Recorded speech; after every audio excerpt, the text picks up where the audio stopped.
Hello, good morning, नमस्कार। आज एक नया डेवलपमेंट हुआ है इजराइल और लेबनान युद्ध में। Actually Lebanon cease fire plan प्रस्तुत किया गया है कुछ कंट्री से, जैसे यूएसए, फ्रांस, जिसमें यूनाइटेड यूएन का, संयुक्त राष्ट्र संघ का भी मत था, जिसे इजराइल ने रिजेक्ट कर दिया है। जिसे क्या हुआ, इजराइल ने रिजेक्ट कर दिया है। अब जो यह इजराइल और लेबनान जो युद्ध शुरू हुआ, यह शुरू हुआ कब? यह शुरू हुआ 17 सितंबर को। कब? जब अचानक लेबनान में हर जगह पेजर फटने लगे। पेजर एक फर्स्ट जनरेशन मोबाइल कम्युनिकेशन का डिवाइस होता है, जो वन वे कम्युनिकेशन, केवल एक साइड से ही जा सकता है कम्युनिकेशन। या मैं ऑलरेडी डिस्कस कर चुका हूँ इस वीडियो में, आप इंटरनेशनल प्लेलिस्ट में देखेंगे। इसमें मैं सारा डिस्कस कर रखा हूँ, पेजर क्या होता है, हिजबुल्ला क्या है, और लेबनान एक्चुअली इजराइल हिजबुल्ला पे ही हमला कर रहा है। इसके बाद में क्या हुआ कि पता लगा इस जगह पर जो पेजर फटा है ना, इस सारे जगह पर पेजर फटा। यह रहा आपको, यहीं पे है यह लेबनान है ना, सिटी सीरिया से सटा हुआ, और ये इजराइल है। जब हमास युद्ध हुआ था उसी समय हमास यहाँ पे है, गाजा पे। जब हमास यहाँ पे अटैक किया था तो इसने भी यहाँ पे रॉकेट फायर कर रहा था। तो उसी समय से या शुरू से ही हिजबुल्ला जो है इजराइल को पसंद नहीं करता है, और ऐसा माना जाता है, मैं उस वीडियो में डिस्कस किया हूँ कि ये विश्व लेवल का या मिलिटेंट ग्रुप है। इसका लेबनान में पॉलिटिकल पहुँच भी है, इसके पार्लियामेंट में एक अच्छा खासा मेंबर भी है ना। उसके बाद क्या हुआ, पता चला कि इजरायली फोर्स का जो मिलिट्री का यूनिट 8200 ने यह हमला करवाया है, जो बड़ा खतरनाक या यूनिट है। ये भी मैं डिस्कस किया हूँ इस वीडियो में। इस यूनिट के बारे में पूरा जो नोटेबल ऑपरेशन है वो भी डिस्कस किया हूँ। उसके बाद में खुल के वार शुरू हो गया दोनों में, इजराइल और हिजबुल्ला में। तो मैं यहाँ पे यह भी डिस्कस किया हूँ कि भारत के लिए क्या कंसर्न है, भारत के लिए क्यों चिंता का विषय है। और अब क्या हुआ कि सीज फायर जो दिया गया है, वह सीज फायर का प्रस्ताव जो है वह ठुकरा दिया गया। एक्चुअली इजराइल जो स्ट्राइक किया, जो 23 सितंबर को एयर स्ट्राइक शुरू हो गया, जो अभी तक आज 26 सितंबर है, लगभग 600 पीपल मारे जा चुके हैं लेबनान के। एक्चुअली हिजबुल्ला पे हमला किया। हिजबुल्ला कहाँ रहा था? लेबनान में। तो लेबनान सिविलियन ही ज़्यादा मरेंगे है ना।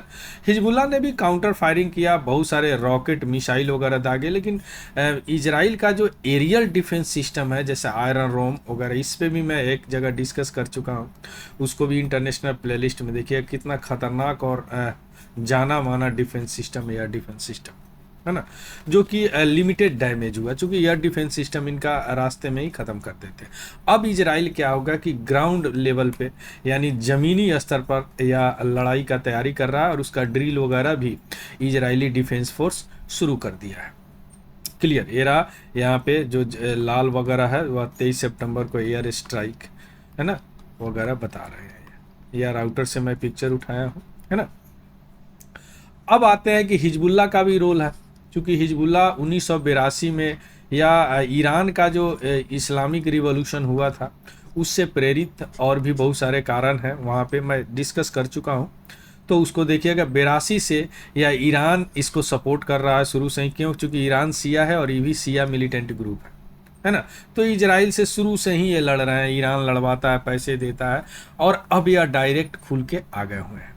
यह ग्रुप जो है, कौन ग्रुप? हिजबुल्ला ग्रुप, या ईरान के बहुत पावरफुल प्रॉक्सी है या मिडिल ईस्ट में। यही सारे काम कराते हैं ईरान भाई साहब है ना। और ईरान को ही ऐसा माना जा रहा है कि जो क्रॉस बॉर्डर कन्फ्लिक्ट हो रहा है, इसमें ये मदद अभी कर रहे हैं। कौन? ईरान कर रहे हैं। किसका? हिजबुल्ला का। क्लियर? अब हम आते हैं यह सीज फायर प्लान, जो युद्ध विराम प्लान। या जो सीज फायर प्लान है, यूएसए यानी अमेरिका, फ्रांस और भी कंट्री हैं जो कि प्रस्ताव दिए 21 दिन का युद्ध विराम करने का। दोनों में, किस में? लेबनान और इजराइल में। लेबनान मीन्स हिजबुल्ला और इजराइल में है ना, कि इस बॉर्डर से कुछ दिन के लिए युद्ध को 21 दिन के लिए रोक दीजिए, क्योंकि सिविलियन को एड की ज़रूरत है। उनको कुछ सुविधा दीजिए, उनको एक जगह से दूसरे जगह जाने की भी व्यवस्था दीजिए, बहुत लोग मरे हैं, है ना। लेकिन इजराइल का जो फॉरेन मिनिस्टर है उन्होंने इसको दोहराया कि हम कोई सीज फायर नहीं करेंगे, युद्ध विराम नहीं करेंगे, और अब तो हम जो धरती से लड़ने का भी यहाँ पे व्यवस्था कर रहे हैं। इजराइल चीफ ने बोला कि हम प्रिपरेशन कर रहे हैं, हम तैयारी कर रहे हैं कि ग्राउंड से भी हम लड़ें इजराइल को, लेबनान के साथ। क्लियर। और यह जो अभी स्ट्राइक चल रहा है वह सीरिया लेबनान बॉर्डर पे चल रहा है ना। और इनका इजरायली जेट जो है ना मेनली इंफ्रास्ट्रक्चर को टारगेट किया जा रहा है जो कि लेबनान और सीरिया के बॉर्डर पे है। क्लियर। इससे क्या होगा कि जो वीपन ट्रांसफ़र हो रहा है सीरिया से हिजबुल्ला के पास वह रुक जाएगा। अभी आप देखें है ना कि यहीं पे सीरिया है, यहीं पे लेबनान है, जिसका बॉर्डर जो है यहाँ इजराइल से सटा हुआ, अभी हम थोड़ी देर पहले दिखे, है ना। तो 26 सितंबर 2024 को जो अटैक हुआ जिसमें बहुत सारे ऐसे पीड़ित हैं जो सीरियन रिफ्यूजी हैं जो कि लेबनान में है। हालांकि हिजबुल्ला ने भी काउंटर अटैक कर रहा है, ऐसी बात नहीं है कि नहीं कर रहा है, बहुत सारे अटैक कर रहे हैं, है ना। और वह रिस्पॉन्सिबिलिटी भी ले रहा है जो भी स्ट्राइक कर रहा है, लेकिन उतना क्षति नहीं हो पा रहा है जितना इजराइल कर रहा है, क्योंकि इजराइल का डिफेंस सिस्टम बहुत तगड़ा है। क्लियर। तो ये रहा इजराइल ने क्यों रिजेक्ट कर दिया सीज फायर प्लान, और थोड़ा सा ब्रीफ पूरा जो वार चल रहा है उसका हमने कर दिया। यह पीडीएफ हमारे Telegram channel Tiwari general study से आपको मिल जाएगा, वहाँ से देख सकते हैं, उसको भी ज्वाइन कर लेंगे। अगर इन्फॉर्मेटिव लगा हो तो प्लीज़ लाइक शेयर और सब्सक्राइब जरूर करेंगे, और कोई डाउट हो तो कमेंट के माध्यम से ज़रूर बताएंगे। So thank you, have a good day and happy learning. Thank you very much.